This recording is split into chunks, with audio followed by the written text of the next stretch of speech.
Buenos días a todos.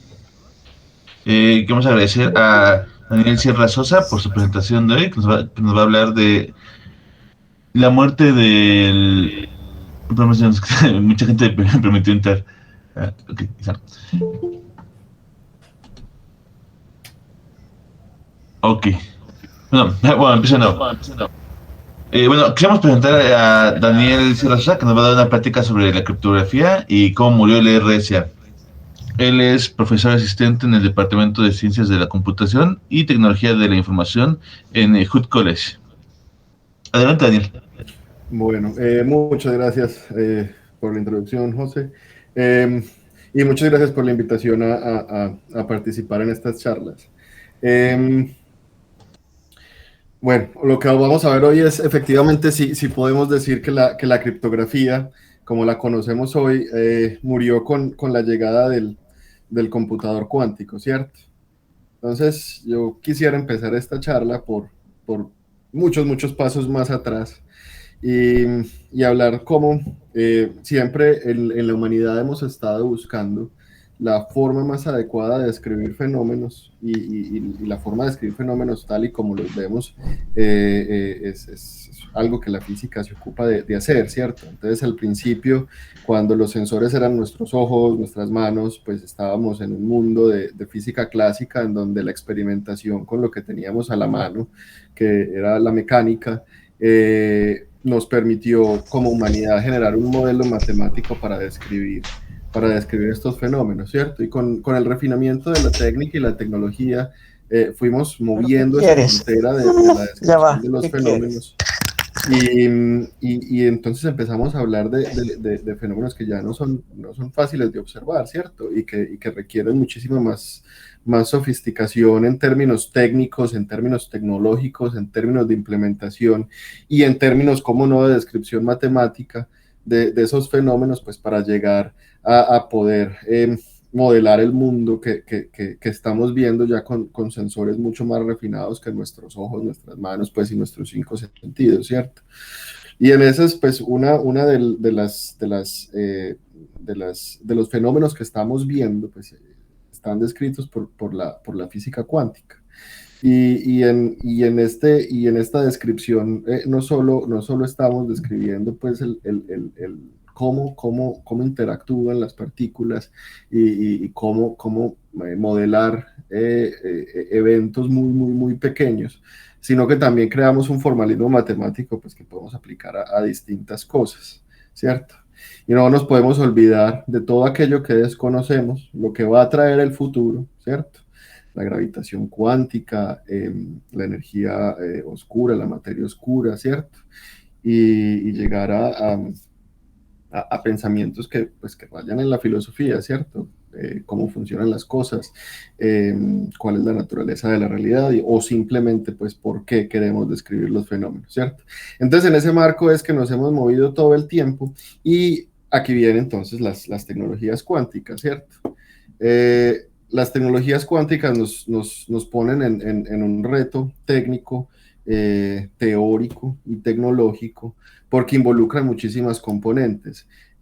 Principalmente señalo 4 componentes básicas en donde la ingeniería, las ciencias, las matemáticas y el saber práctico confluyen en generar estas nuevas tecnologías que estamos desarrollando y son por un lado la comunicación cuántica, que tenemos que buscar formas de, usando las leyes de la física cuántica, transmitir de manera segura la información. Entonces, ¿cómo podemos hacer que la información que estamos viendo hoy podamos transmitirla de una manera segura?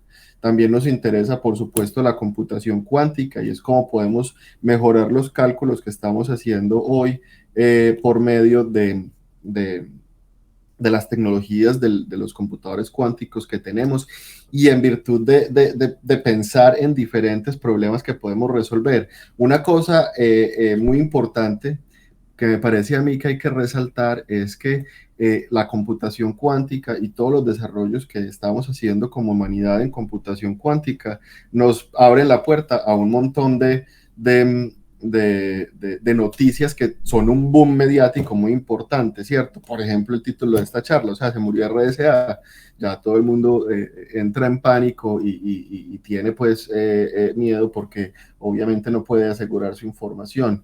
Hemos logrado la supremacía cuántica. Y entonces ya decimos, no, ya somos los reyes pues del conocimiento y del universo. Entonces es tener esa capacidad de discernir que no es que la computación cuántica sea una solución para todos nuestros problemas, sino que simplemente nos permite formular de una manera distinta y con un paradigma distinto los fenómenos que estamos observando y nos permite pues tener unas herramientas distintas. En virtud de ello tenemos que pensar los problemas de manera distinta, ¿cierto? Otro de los pilares importantes de las tecnologías cuánticas es la simulación. ¿Cómo podemos generar en los dispositivos que tenemos actuales digitales, digamos, llamémoslos clásicos, sistemas cuánticos y que podamos reproducir y entender el comportamiento de aquellos sistemas cuánticos que no van a ser tan fácilmente accesibles con la tecnología que tenemos hoy? Otro de los temas importantes es, bueno, si tenemos... si tenemos unos dispositivos cuánticos que están formulando unos cómputos, transmitiendo una información, ¿cómo carajo hago yo para poder codificar la información que tengo, hacer las operaciones que necesite hacer y después medir y retornar pues esa información que me interesa tener, ¿cierto? Y entonces cómo podemos mejorar pues el desempeño de las medidas que estamos realizando, cómo podemos hacer un mapeo eficiente y cómo podemos contener la información. Entonces, esta charla es acerca de criptografía cuántica, no, de criptografía en la era cuántica. ¿Qué pasa con los algoritmos actuales de encriptación? Entonces yo voy a hacer una línea del tiempo un poco amañada, muchas cosas están quedando por fuera, ¿cierto? Pero son los desarrollos importantes, al menos los que yo considero que son realmente muy importantes en términos de cómo muere pues, la criptografía por el advenimiento del computador cuántico, ¿cierto? Entonces en 1965 empieza pues esa semillita de definir fenómenos cuánticos con el desarrollo de una visión del espacio-tiempo de la electrodinámica cuántica. El gran genio Feynman nos trae esa iniciación pues al mundo de la descripción de fenómenos electrodinámicos de manera cuántica y saltamos a unos desarrollos en computación importantes, ¿cierto? En el 80 Manning propone la idea de computación cuántica y miren todo el tiempo que pasó desde que se propone hasta que efectivamente logramos tener un dispositivo. Vamos a mirar un poco acerca de eso en unos minutos, pero es importantísimo ver que por un lado el desarrollo teórico avanza a un paso, mientras el desarrollo técnico pues avanza al paso que puede avanzar, ¿cierto? En el 81 tenemos a Feynman otra vez con la simulando física con computadores, y acá es cómo usar los fenómenos cuánticos para producir computación, y es una cosa importantísima en términos de, todavía no tenemos un dispositivo, pero sabemos que podemos hacer computación con un dispositivo cuántico, ¿cierto? Y de ahí, pues ya que sabemos que podemos hacer computación, pues empecemos a hacer algoritmos. Tenemos la teoría cuántica con Deutsch.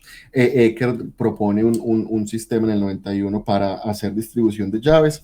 Y el último hito que vamos a marcar en el reino de lo teórico es a Peter Shor con el algoritmo para encontrar factores primos de un número, ¿cierto? Y ahí entonces es que decimos, bueno, la criptografía, tal y como la conocemos, hoy está en peligro.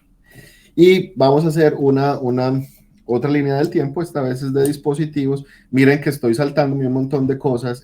Si ustedes hacen una búsqueda en Google de distintos dispositivos, se van a dar cuenta que esta lista es bastante escueta, pues, y le faltan un montón de cosas, pero mi línea del tiempo que está amañada al antojo de la charla, ¿no?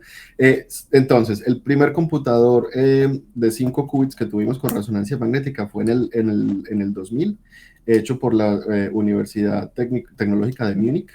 Y ahí empezamos a pensar en diferentes esquemas de computadores cuánticos. No sé ustedes, pero a mí siempre me ha parecido que un computador cuántico no es otra cosa que un experimento de física en el cual estamos obteniendo resultados a partir de la experimentación. Entonces nosotros generamos todos los parámetros en este laboratorio de física que llamamos un computador cuántico, hacemos una serie de experimentos, corremos los resultados un número de veces determinado y obtenemos los resultados, ¿cierto? Y lo que estamos haciendo es pues usando la tecnología que tenemos para hacer ese experimento que con mucha suerte para nosotros está pues controlado a distancia y nos permite y nos abre la puerta a experimentar con computadores cuánticos.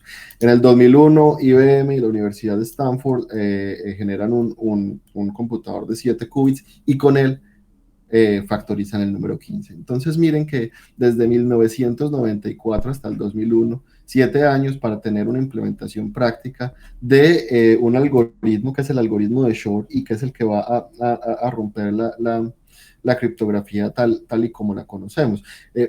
Miren que es un número bastante pequeño, ¿cierto? Entonces ahí empezamos a preguntarnos, bueno, ¿será que efectivamente voy a poder romper la criptografía como la conocemos? ¿O será hay que pensar cuáles son los retos tecnológicos para hacerlo? Y salto al 2016, donde IBM pues, pone al servicio de todos un procesador cuántico con 5 qubits y los pone en la nube y le da acceso a toda la gente a aprender computación cuántica. Ahora hay una cantidad de dispositivos disponibles con diferentes topologías, tenemos diferentes compañías haciendo parte pues de la carrera de la computación cuántica y tenemos muchísimas opciones. Entonces, por un lado va la teoría que avanza un paso y por el otro va la técnica que avanza el otro. Y con esta tecnología y esta técnica avanzando es que podemos pensar en fenómenos cuánticos. ¿Dónde estamos hoy? Este sirve como la introducción al tema, ¿cierto? En 1996, ENIAC estaba cumpliendo 50 años y en el Denver Post pusieron esta noticia, ¿cierto?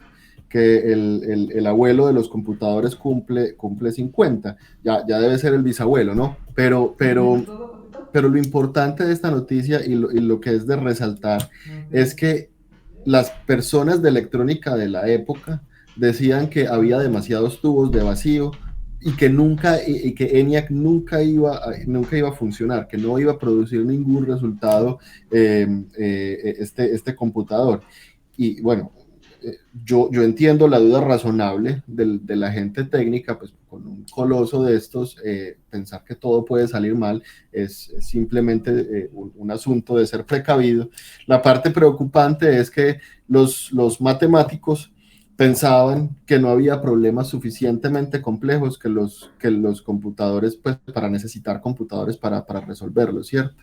Y ese es un asunto de mentalidad. Entonces yo me pongo a pensar, miren, las dificultades técnicas que tenemos hoy con los dispositivos ruidosos de escala intermedia, las aplicaciones que estamos viendo, pues nos ponen como muy en donde ENIAC estaba hace más de 50 años, ¿cierto? Bueno, 50 años en el 96, pues.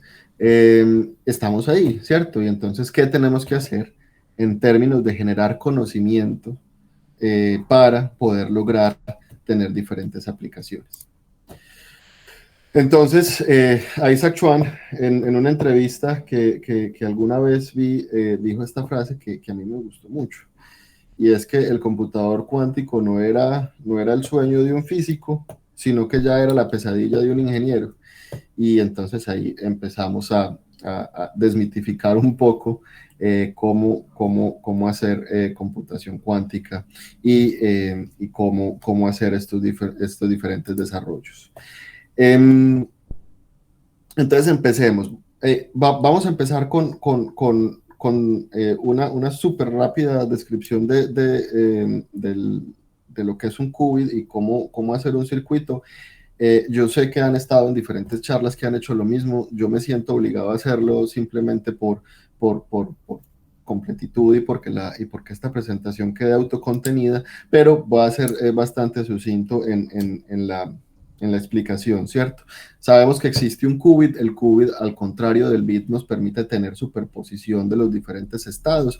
Básicamente, un ejemplo que me gusta a mí pensar es, imagínense que ustedes están tirando una moneda en el aire. Antes de que caiga en el aire, pues está tanto en cara como en sello, y una vez cae, pues se colapsa y ya va a ser o cara o sello. Entonces, ese puede ser como mentalmente cómo podemos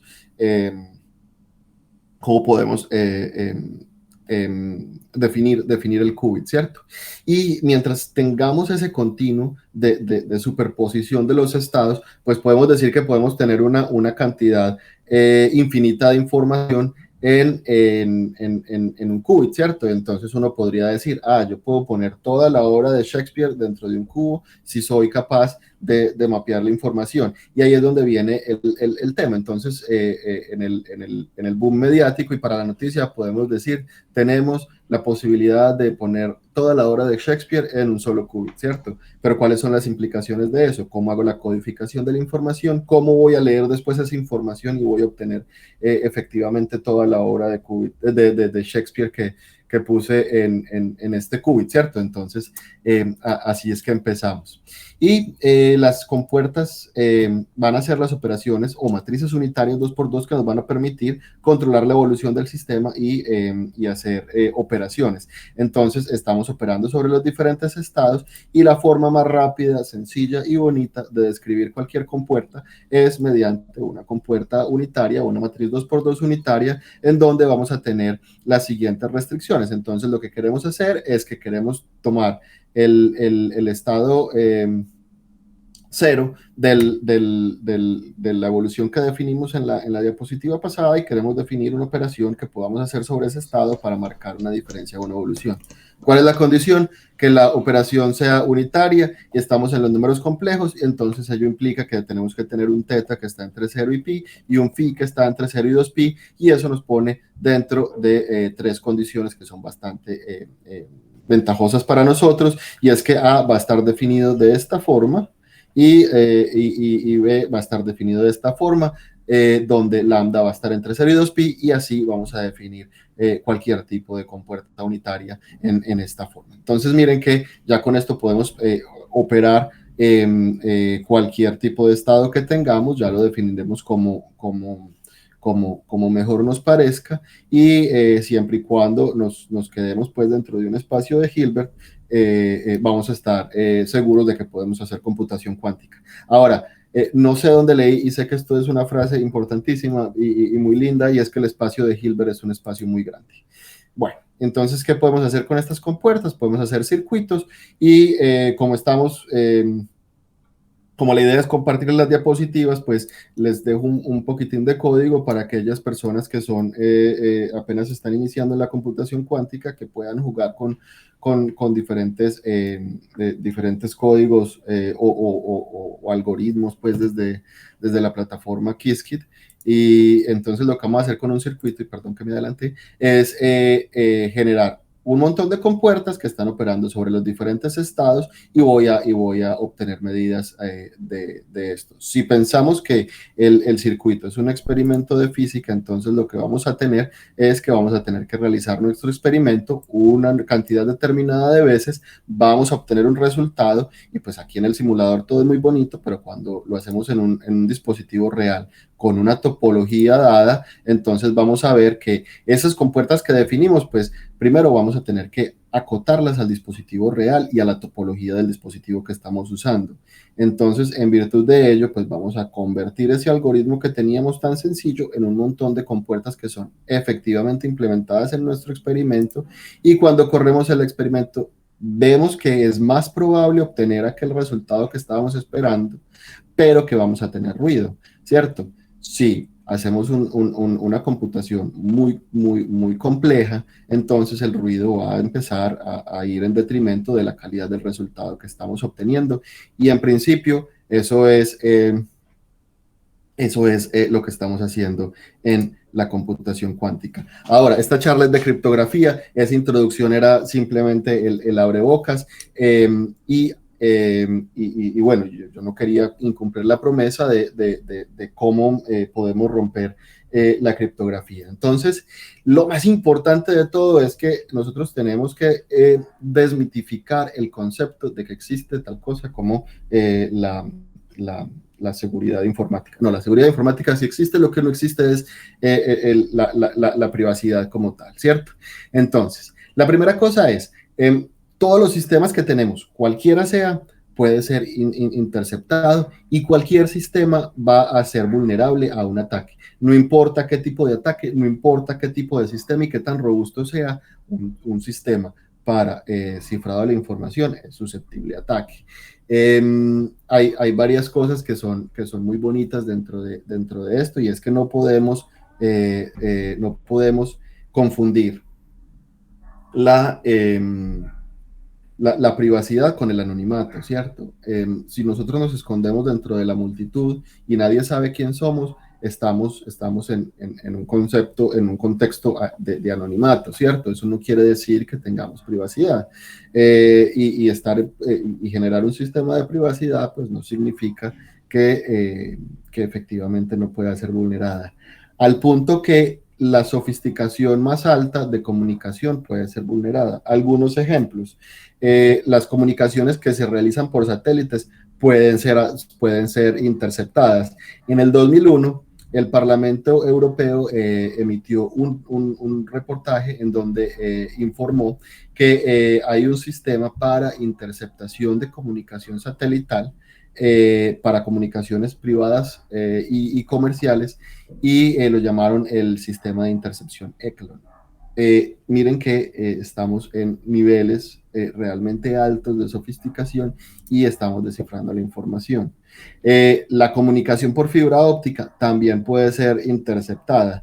Jim Hayes, que es el presidente o era el presidente de la Asociación de Fibra Óptica, en el 2003 dijo: es muy fácil saber qué se está transmitiendo alrededor de la fibra óptica. Lo único que hay que hacer es doblar un poco la fibra óptica y mirar a la luz que está llegando, ¿cierto? Pues, o sea, tal vez es un poco una exageración, pero pues es cierto, podemos tener un dispositivo que intercepte la fibra óptica y podemos vulnerar ese canal de comunicación. Y finalmente, la criptografía, como ese scramble, revuelto de información que podemos generar a partir de un mensaje que queremos mandar, pues también puede ser atacada, y el algoritmo de Shor expuso vulnerabilidades en algunos criptosistemas, ¿cierto?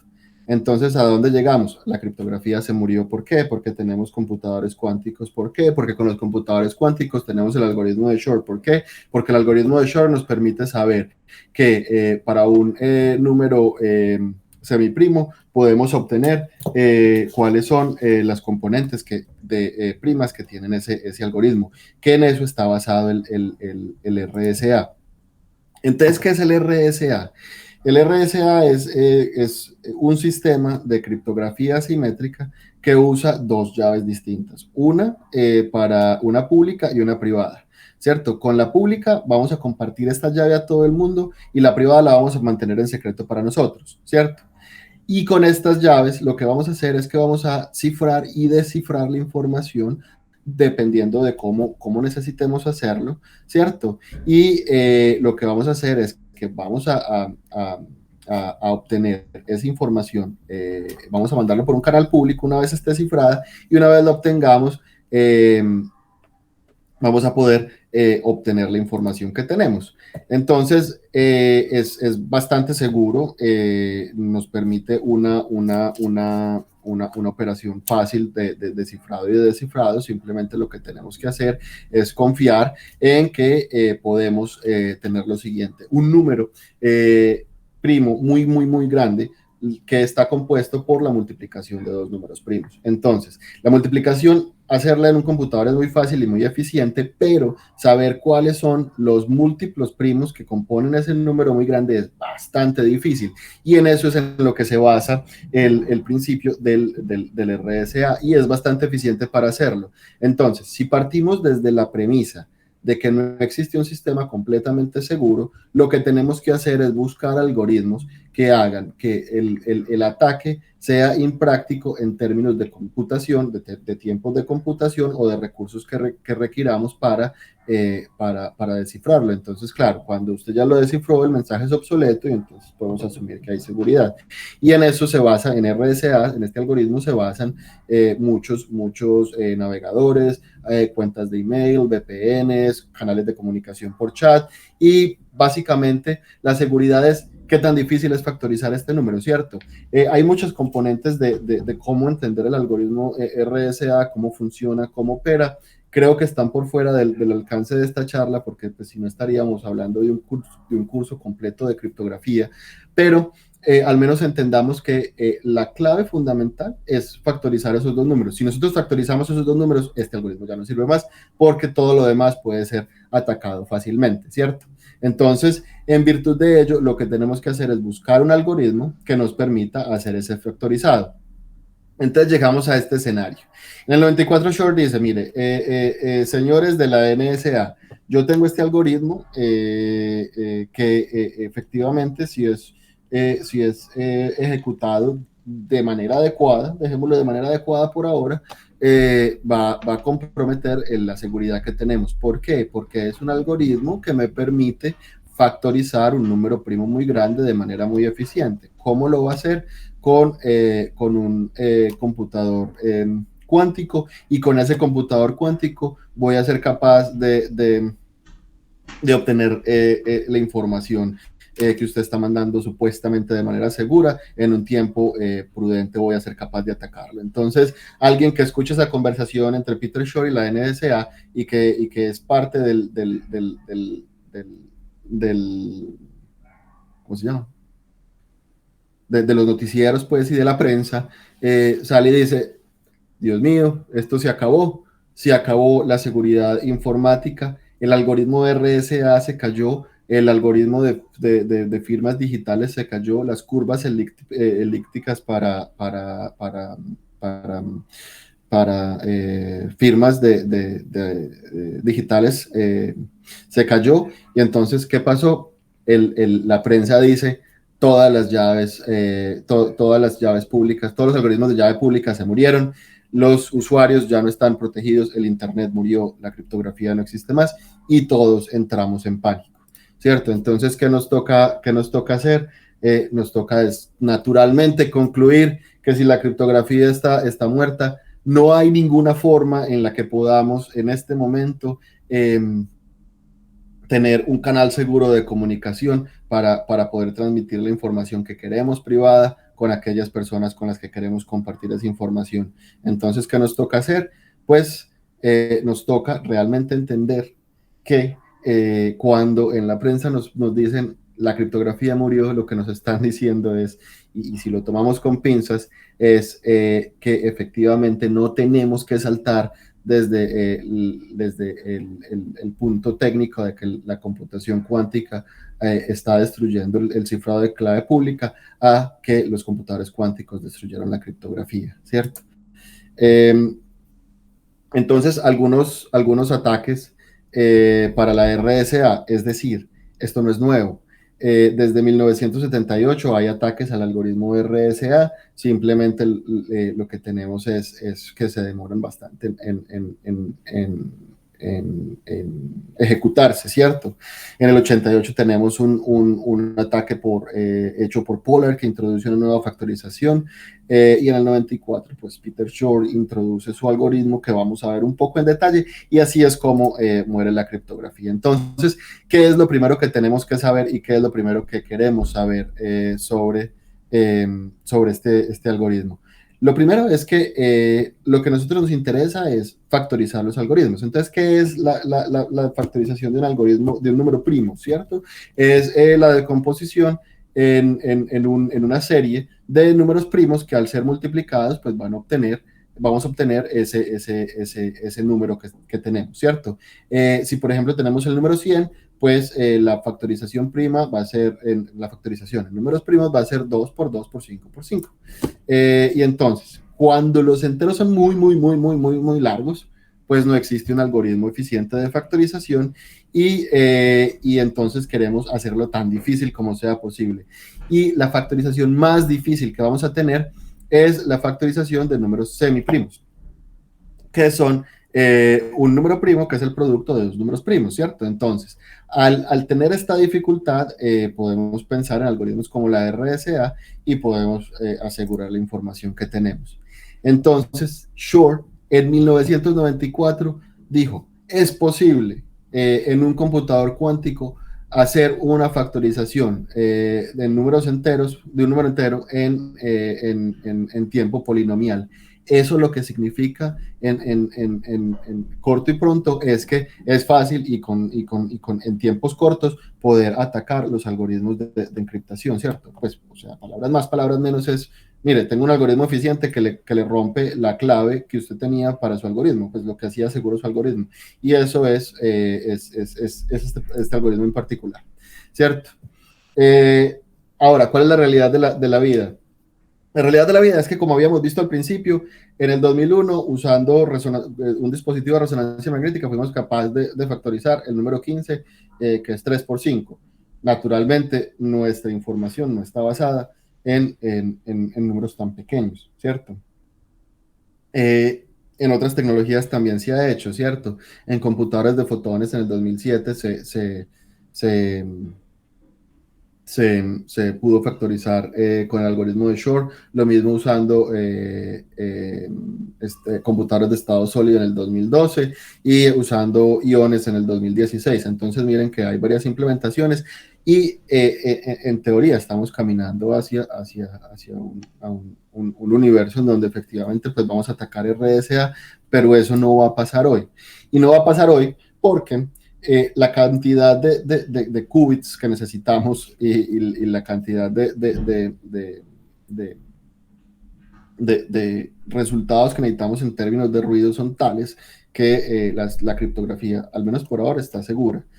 Por darles un ejemplo, necesitamos 2 más 3 sobre 2 logaritmo en base 2 de n qubits para factorizar un número entero compuesto, ¿cierto? N, cualquier n. Eso quiere decir que para un algoritmo de RSA que ni siquiera es el más seguro, que es el RSA 768, vamos a necesitar 1154 qubits para poder factorizar un número semiprimo que esté basado en este algoritmo. Eso es realmente en este momento impráctico, ¿cierto? No tenemos un dispositivo de esa naturaleza, ¿cierto? Entonces, ¿qué es lo que vamos a hacer? ¿Y cómo vamos a componer el algoritmo de Shor? El algoritmo de Shor principalmente está compuesto de 3 partes. La primera es convertir el problema de factorización en un problema de cómo encontrar, cómo definir un periodo. ¿Y por qué vamos a estar hablando de periodos? Porque si estamos hablando de números primos, pues podemos hablar de aritmética modular, y en la aritmética modular lo que vamos a poder hacer es que vamos a poder encontrar pues los residuos de las divisiones que estamos haciendo. Y usando esta aritmética modular nos damos cuenta que encontrar esos números primos pues se puede convertir en un problema de periodo. De encontrar un periodo, y esa es realmente la dificultad que estamos encontrando a la hora de factorizar estos números, y es cómo encontramos ese periodo. Entonces, primero es definir el problema de manera tal que podamos encontrar podamos definir el problema de factorización como un periodo. Luego, podemos usar la transformada de Fourier para usar la interferencia constructiva y destructiva que tenemos en la transformada de Fourier para encontrar ese periodo y tener realmente la mejora en la computación usando el dispositivo cuántico. Y una vez pues tenemos el periodo, pues vamos a calcular los factores, ¿cierto? Entonces, primer paso, ¿cierto? De la factorización a encontrar el periodo. Nosotros sabemos que si tenemos una secuencia, digamos, de potencias de 2, 1, 2, 4, 8, 16, 32, 64, 128 y así, podemos aplicarle la operación módulo, digamos, módulo 15, a esta secuencia y vamos a obtener el resultado de eso. Entonces, lo que vamos a hacer es que una vez tenemos las potencias, pues obtenemos el residuo de dividir por 15, tenemos la parte entera, la removemos, nos quedamos con el residuo y vemos qué pasa con la secuencia. Esta secuencia, que era 1, 2, 4, 8, 16 y así, se convierte en una secuencia de 1, 2, 4, 8, 1, 2, 4, 8, 1, 2, 4, 8 y así. Miren que ya esta secuencia es periódica y más aún tiene periodo 4, ¿cierto?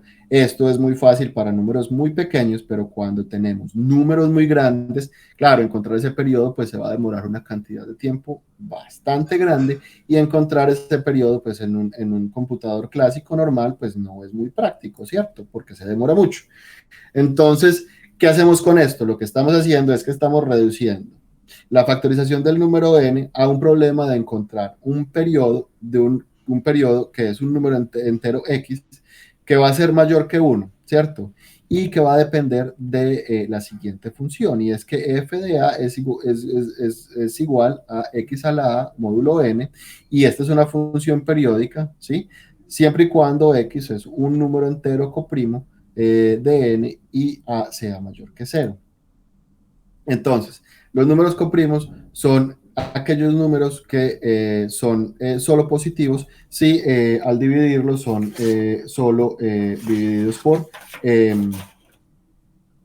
al dividirlos el único número que los divide a los dos de manera exacta es el 1, ¿cierto? Entonces esto va a ser equivalente a que el máximo común divisor sea igual a 1. Entonces, por ejemplo, 8 y 15 son coprimos. No existe ningún otro factor distinto de 1 para estos dos números. Otro ejemplo, 9 y 15 no serían coprimos porque ambos son divisibles de manera entera por 3, adicionalmente de ser divisibles por 1. Entonces, definimos que la función f de a es una función periódica y que tiene un periodo R. Y además sabemos que x a la 0 módulo n es igual a 1. Eso quiere decir que x a la r módulo n es igual a 1 porque la función es periódica, ¿no? Entonces, de esto es lo que vamos a echar mano y vamos a tomar ventaja, porque lo que vamos a hacer es que vamos a usar esta periodicidad para poder definir cómo podemos factorizar esos números. Y nos vamos a basar de la siguiente manipulación algebraica, y es que nosotros sabemos que x a la r tiene que ser congruente con 1 módulo n, ¿cierto? Si r, y dado que r sea divisible por 2, entonces lo que vamos a decir es que x a la r va a ser igual a x a la r dividido 2 a la 2, y esto es congruente con módulo 1. Y si restamos 1, pues entonces decimos que x a la r dividido x a la r dividido 2 a la 2 menos 1 es congruente con 0 módulo 1. Y vamos a factorizar estos dos números. Entonces sabemos que x a la r dividido 2 más 1 multiplicado x a la r dividido 2 menos 1 es congruente con 0 módulo n. Ahora lo que tenemos que hacer es bastante sencillo. Es sencillo teóricamente, pero pues aquí es donde está la clave del algoritmo, y es que el producto de estos dos números, x a la r dividido 2 más 1 y x a la r dividido 2 menos 1, pues esto es un entero múltiplo de n, y que es el número que queremos factorizar. Entonces, mientras estos dos factores no sean un múltiplo de n, al menos uno de ellos va a tener un factor en común con n. Entonces, ¿qué podemos hacer? Podemos calcular el máximo común divisor entre x a la r dividido 2 menos 1 y n, y el máximo común divisor entre x a la r dividido 2 más 1 y n, y entonces vamos a obtener un factor de n, con tan buena suerte que el máximo común divisor pues lo podemos calcular con el algoritmo de Euclides. Entonces produzcamos una solución clásica. Lo primero que vamos a hacer es que vamos a escoger un número entero aleatorio, x, que esté entre 1 y n, ¿cierto? Y vamos a calcular el máximo común divisor entre ese número y n usando el algoritmo de Euclides, ¿sí? Si x y n tienen un factor común primo, el máximo común divisor va a ser igual a p o a q y terminamos, ¿cierto? Perdón, va a tener un factor igual a P o a Q. Si no, el máximo común divisor entre X y N va a ser igual a 1 y eso significa que son coprimos. Ahora, vamos a tener que R es el periodo de la operación X módulo N y lo vamos a computar en una máquina para computar periodos. Esta es la parte que es difícil y aquí es donde los computadores cuánticos nos van a producir un resultado. Después vamos a repetir estos pasos con diferentes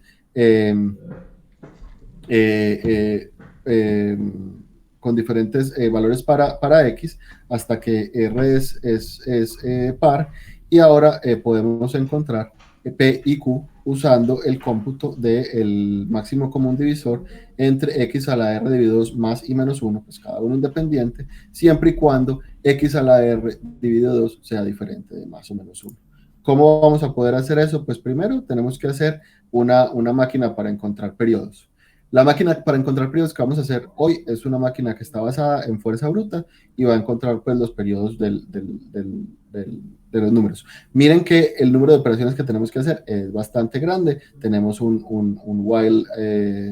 ciclo while en esta función y hace que no sea muy eficiente para números grandes. Entonces, por ejemplo, si tenemos n igual a 15, vamos a mirar valores para x que estén entre 1 y 15. Y vamos a encontrar x como un coprimo de 15. Entonces, lo primero es que vamos a decir x es igual a 2 y vamos a calcular x a la a módulo 15, ¿cierto? Entonces vamos a tener 1, 2, 4, 8, 1, 2, 4, 8, 1, 2, 4, 8. El periodo es 4 y el máximo común divisor entre x a la r sobre 2 menos 1 es 3 y el máximo común divisor r a la 2 más 1 y 15 es 5, ¿cierto? Si encontramos diferentes valores, pues miren que los periodos van a ser distintos, pero estamos encontrando en cada caso P y Q iguales a 3 y 5, excepto obviamente en el caso pues en el que ya tenemos la solución trivial en la que nos va a dar pues 1 y 15, ¿cierto? Eso quiere decir que esta solución es la que nos va a producir el resultado que estamos esperando, ¿cierto? Y aquí estamos viendo cómo funciona el algoritmo. Una vez si queremos implementar esto, pues lo que vamos a hacer es que vamos a hacer una criba de Eratóstenes.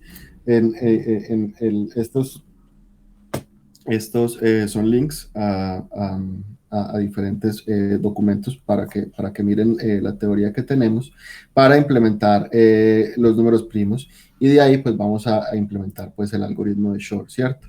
Entonces acá tenemos la implementación de la criba de Eratóstenes que nos va a generar números primos, ya podemos generar números primos y lo que queremos hacer es, bueno, vamos a generar una lista de números primos y con esto pues vamos a obtener números semiprimos. Entonces lo que queremos hacer es tener un número que sea la multiplicación de dos números primos, pues vamos a generar dos números primos, los multiplicamos y obtenemos el número semiprimo que nos interesa, que es el que queremos factorizar y es el que vamos a usar de ejemplo, ¿no? Entonces ahora vamos a implementar el algoritmo de Shor, ¿no? Ya tenemos un número semiprimo, ya sabemos que tenemos un número primo, pues que es producto de dos primos, y ahora lo que vamos a hacer es que vamos a implementar el algoritmo de Shor. Entonces, lo primero que vamos a hacer es que vamos a seleccionar un número de manera aleatoria. Si el máximo común divisor entre ese número y n es diferente de 1, entonces vamos a decir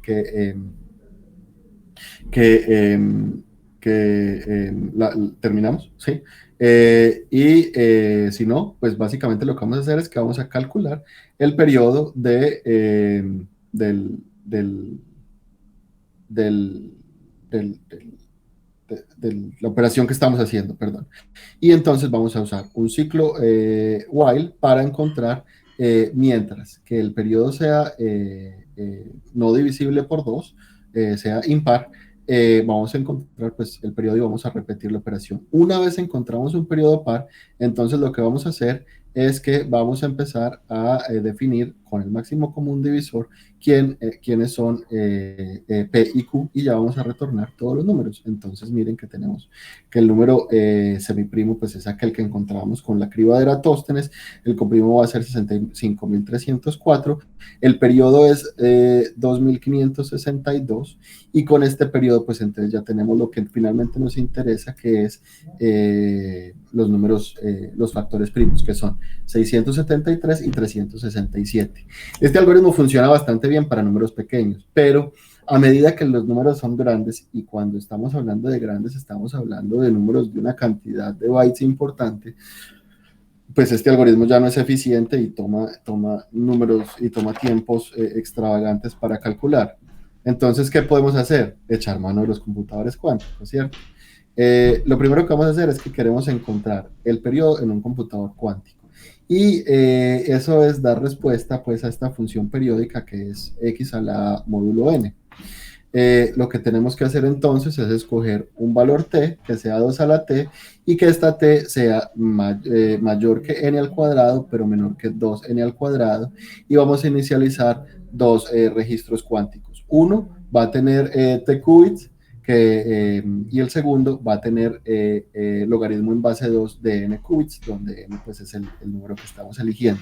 Y estos registros cuánticos los vamos a inicializar en este estado cero que tenemos. Una vez tenemos esto, vamos a aplicar la compuerta de Hadamard a todos los qubits que tenemos en el registro que va a ser nuestro argumento, para tener una superposición de todos los valores enteros que están entre 0 y t. Y después de esto lo que vamos a hacer es que vamos a implementar una exponenciación modular de la función x a la módulo n en el registro que tenemos para la función, y terminamos con este estado. Una vez tenemos este estado, es un estado que está en entanglement, y que podemos trabajar con él mediante el paralelismo cuántico, ¿cierto? Entonces la función que está en entanglement la podemos ejecutar en paralelo para todos los valores entre 0 y t correspondientes a los valores de la función periódica que habíamos tenido, y ahí podemos ejecutar. Entonces, una vez estamos ahí, lo que queremos hacer es usar la interferencia constructiva y destructiva para encontrar ese periodo.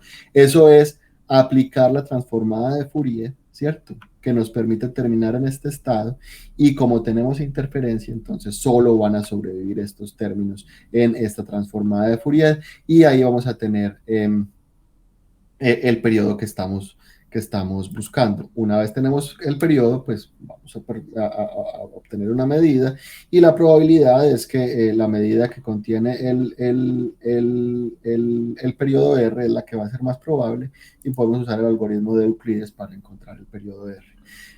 Ahí lo que estamos haciendo es, y esto es muy, muy bonito en este algoritmo, es que estamos aprovechando la interferencia para construir la periodicidad aritmética del mapeo que estamos haciendo, ¿cierto? Y entonces esto funciona como un interferómetro computacional, y eso es bastante bonito. Por completitud vamos a poner la definición de la exponenciación modular. Lo que tenemos es, si tenemos una función que decimos que es periódica, pues la podemos escribir en términos de x a la 2t menos 1 por a sub t menos 1, y así hasta que llegamos pues a x a la a sub 0 módulo n. Si este es el caso, ¿sí? Y estamos trabajando con números binarios, pues lo que podemos decir es que vamos a tener una serie de coeficientes que van a estar aplicándose sí o no, dependiendo del módulo n. Entonces lo que estamos diciendo es que que 1, cuando tenemos 1, a igual a 1, entonces vamos a tener que x1 módulo n va a aparecer si solo si a sub 0 es igual a 1.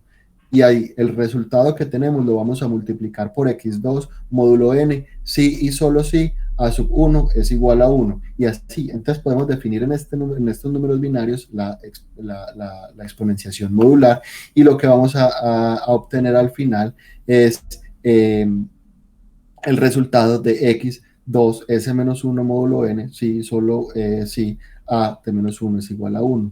Entonces es una serie, la exponenciación modular es una serie de multiplicaciones módulo n que van a tener cada una de ellas un qubit de control, ¿cierto?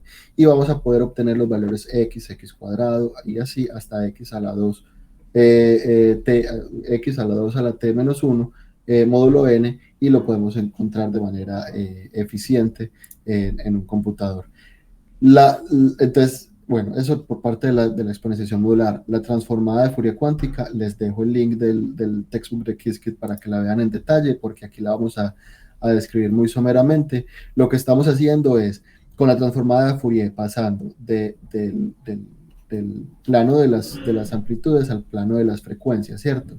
Y estamos transformando estos planos mediante el omega que estamos definiendo acá, que va a ser el kernel de transformación que vamos a usar, que es e a la 2 pi jk sobre n, ¿cierto? Y vamos a hacer una suma sobre todas las posibles componentes que tenemos. Lo que estamos diciendo es que si esa es la transformada de Fourier, nosotros podemos hacer una transformada de Fourier cuántica, pero que va a operar sobre los estados, ¿cierto? Y va a transformar estos estados que están basados en X, los va a transformar en estados basados en Y mediante esta fórmula, aplicando el kernel de transformación y la sumatoria, ¿cierto? Entonces miren que en este escenario no solo las amplitudes van a ser afectadas por la transformación. La forma en la que podemos expresar la transformada de Fourier es mediante este mapeo, que tenemos el estado X, que lo vamos a mapear a este estado Y. O si lo quisiéramos expresar en términos de matriz unitaria, pues lo podemos expresar de esta forma, ¿sí? Y con ello, pues vamos a definir la transformada de Fourier. Un ejemplo muy rápido, y es que la transformada de Fourier, cuando n es igual a 2, es una compuerta de Hadamard, cumple con la definición que tenemos, y lo que estamos haciendo es aplicando una transformada de Fourier en los qubits que tenemos. Entonces, miremos un ejemplo del algoritmo de Shor.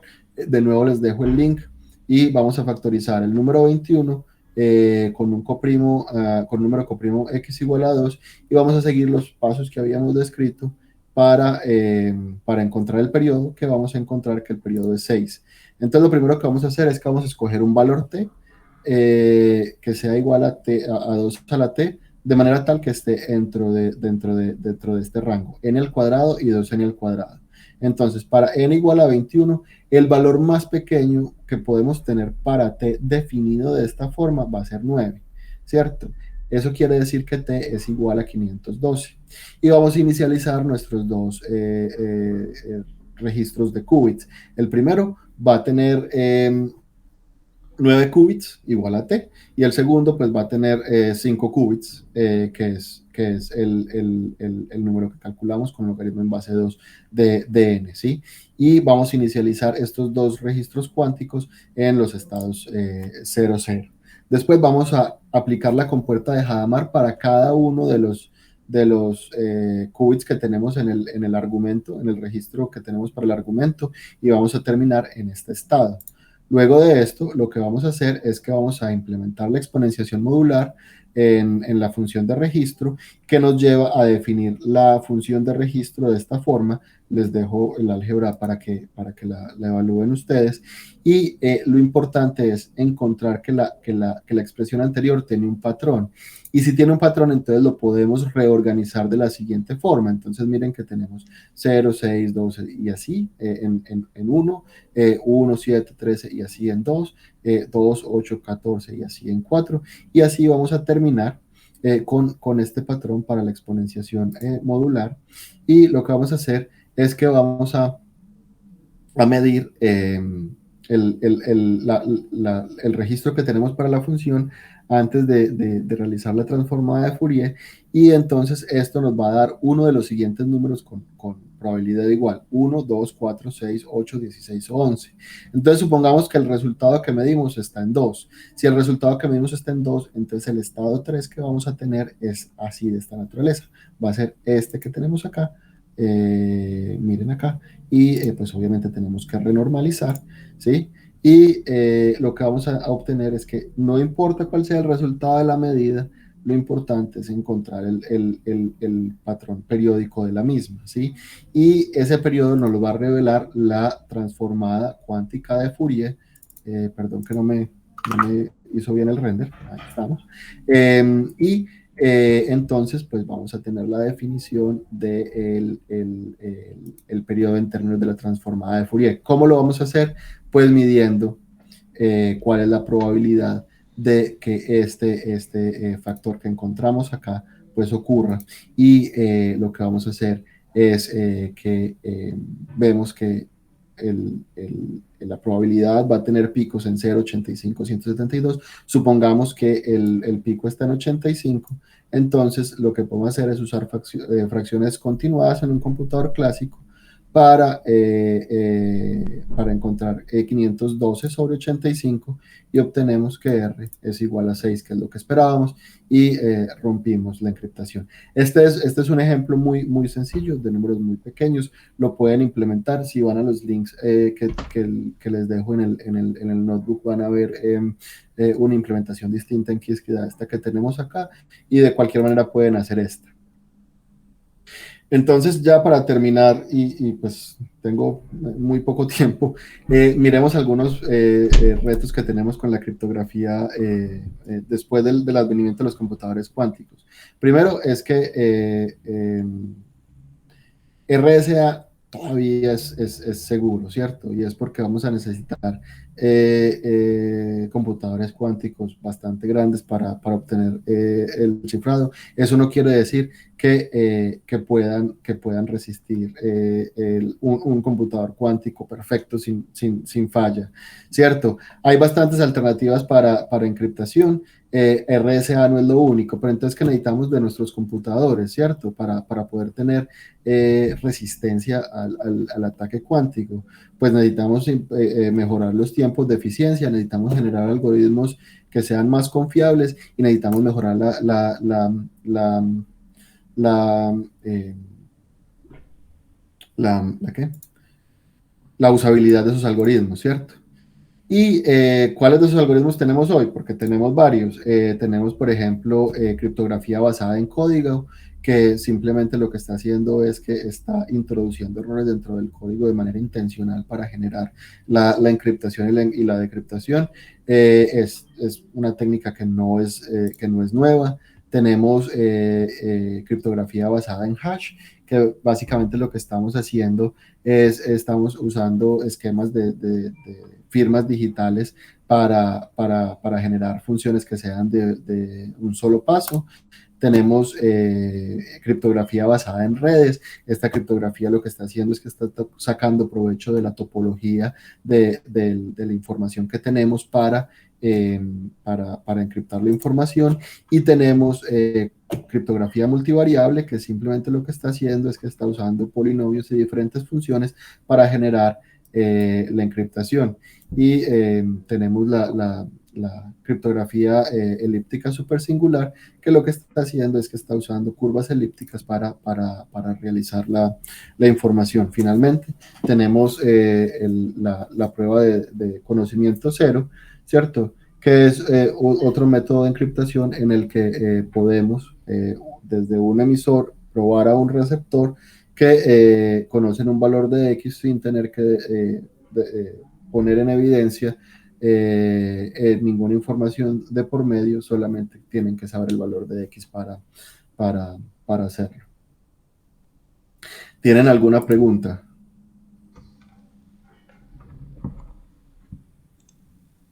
¿Comentarios, dudas?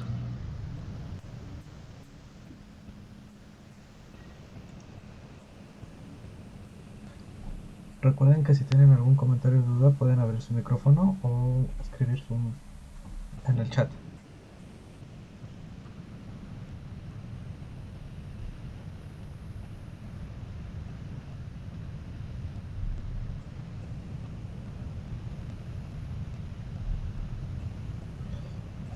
Si no tienen alguna pregunta, yo sí tengo una pregunta.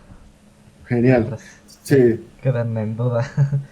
Este, Considerando los conocimientos ahorita de la criptografía cuántica, ¿crees que las empresas estén desarrollando métodos cuánticos para encriptar y desencriptar más seguros con respecto al RSA? Eh, no, pero sí se están blindando para el advenimiento de los computadores cuánticos. Primero como a nivel gobierno, hay una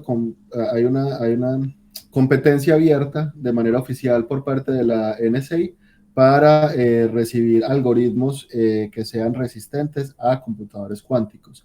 Hay varios de esos algoritmos que vimos hoy tienen propuestas que son bastante nuevas y que efectivamente parecen ser resistentes a computadores cuánticos. Eso como desde el lado del gobierno. Desde el lado de las empresas, muchas empresas están empezando ese estatus de quantum readiness, ¿cierto? Prepararse para el mundo cuántico. Entonces están cambiando sus esquemas de encriptación y cifrado de la información por esquemas que sean resistentes a los dispositivos cuánticos. Es como todo, es un asunto de inversión, ¿cierto? ¿Qué tan real es la amenaza del computador cuántico tolerante a ruido y a fallas y perfecto con respecto a cuánto me vale guardar la información, ¿cierto? Y por supuesto el valor de la información que estoy cifrando. Ok. Y siguiendo con esa línea, tú como investigador en esa área de la criptografía cuántica, ¿qué potencial le ves comparado a la situación que se tiene ahorita? O sea, es decir, si tuviéramos una computadora con 100 qubits, ¿crees que podríamos hacer procesos más complicados que la computación clásica? ¿O cuántos qubits se requeriría para decir, esta es la supremacía en el área de la criptografía cuántica con respecto a lo clásico? Yo, pues mira, en el ejemplo para romper RSA 768 necesitamos 1154 qubits, ¿cierto? Eh, yo lo que pienso es, la respuesta a tu pregunta es depende. Dime qué tienes y yo te digo qué tanto cifro mi información, ¿sí?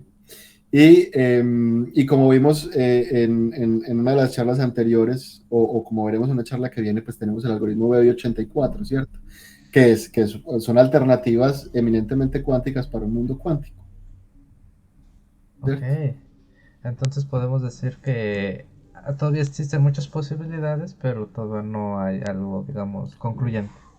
Por supuesto, y que podemos pensar de manera distinta cómo estamos haciendo el cifrado. Por ejemplo, con estas curvas elípticas super singulares. Si basamos el problema en la topología, pues el algoritmo de Shor ya no funciona, Mm, ¿cierto?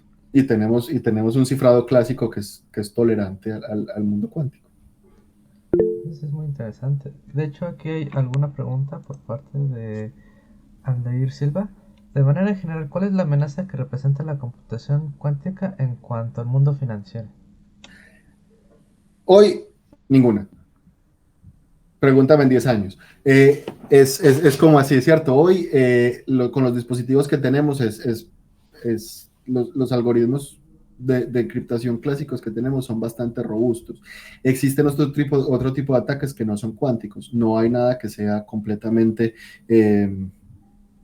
invulnerable a los ataques, ¿cierto? Con eso en mente, lo que tenemos que hacer es como repensar el cifrado de la información en el futuro. Entonces, dentro del mundo financiero, eh, lo que está, en términos de seguridad, pienso que todavía que estamos seguros por muchos años. Pues por muchos años, estamos hablando 5 o 10 años antes de tener que cambiar el paradigma, ¿cierto? Pero las empresas ya empezaron a pensar en cuántica. Miren que uno de los aliados más grandes de D-Wave es JP Morgan Chase, ¿cierto? Y ellos están haciendo con D-Wave un montón de problemas de optimización. Estoy seguro y convencido que deben tener también una rama que está enfocada en mirar cómo proteger la información a dispositivos cuánticos, ¿cierto? Lo que pasa es que es mucho más bonito mostrar que estamos haciendo optimización de portafolios que, mira, estamos protegiendo la información, ¿cierto? Sí, como dices, no te van a dar los resultados buenos al Sí, público. no. Hay todavía resultados importantes reservados y unos 5 o 10 años para que puedan presumirlos, ¿no? Todavía. Sí, sí, claro. Esta es mi opinión personal y es una opinión muy personal y espero que no me cocinen en una hoguera. Yo creo que en términos de desarrollo de algoritmos y muchas cosas, hay muchas cosas que son secretos industriales que tienen un desarrollo mucho más avanzado que el que nosotros estamos viendo como usuarios y como entusiastas, ¿cierto? Entonces, probablemente ya estén más avanzados y uno ni en cuenta. Sí, Sí, yo igual pienso lo mismo. sí. Este, igual, otra pregunta, comentario. Yo creo que aquí hay alguien más de parte de Eduardo Barredo. ¿De qué manera la computación cuántica afectaría a la tecnología de blockchain? La respuesta es no sé. Eh, no sé, y no sé, porque lo que tenemos que hacer con los algoritmos cuánticos que estamos generando es pensar maneras alternativas de resolver problemas, ¿cierto?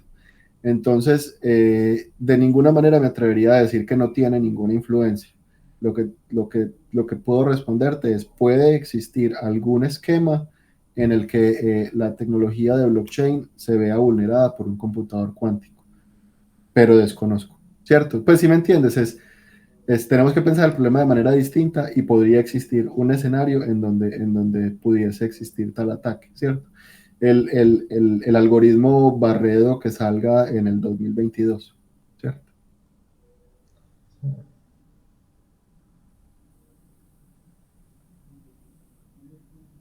Es que actualmente la computación cuántica pues, es muy nueva el área en desarrollo de algoritmos dedicados o en generales de diferentes áreas dedicadas, porque yo tengo conocimiento de que la mayoría de los que se afirman de supremacía son algoritmos que están explícitamente desarrollados para resolver un problema en particular.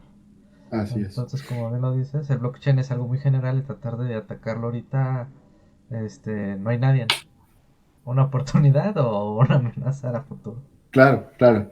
Y miren que sí, sí, yo no sé qué tan grosera sea la siguiente afirmación, pero en lo que yo he leído hay dos tipos de aproximaciones a los problemas cuánticos. Uno son hacer computación cuántica enfocada a resolver problemas prácticos y técnicos, muy al estilo de IBM, ¿cierto? Que tenemos este problema particular, queremos generar una librería para hacer computación cuántica que permita optimizar, que permita hacer aprendizaje de máquina, que me permita reducir el ruido. Muy, muy práctico, muy, muy a lo tangible. Y hay otra computación cuántica que es muy del estilo de Google, que es, voy a probar este teorema matemático. Si sirve, yo no sé, no me importa si sirve o no, pero en este momento quiero responder esto y voy a ser capaz de hacer supremacía cuántica con este problema en particular. ¿Sirve para algo? No, pero no sé, no me importa, ¿cierto? Entonces hay esas dos, en mi opinión, hay de esas dos líneas. Los problemas prácticos resueltos con computación cuántica y la computación cuántica que busca eso, la supremacía, que busca eh, resolver problemas, como tú dices, Alberto, muy, muy puntuales. Sí, eso es cierto. Igual, ¿algún otro comentario?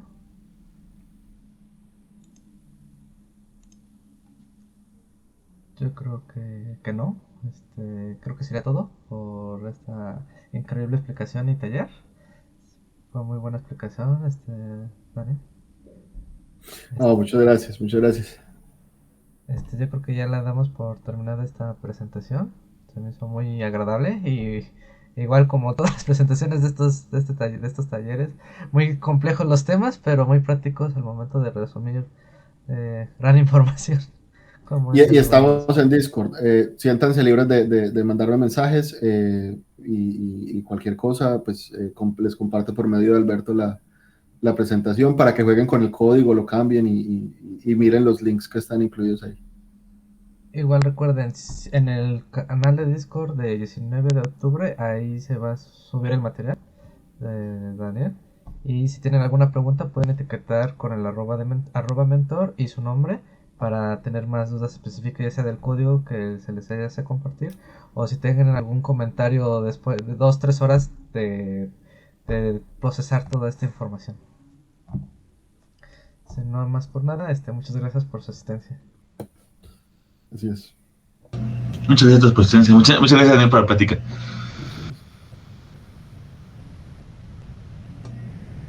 Hasta luego. Hasta Hasta luego. luego.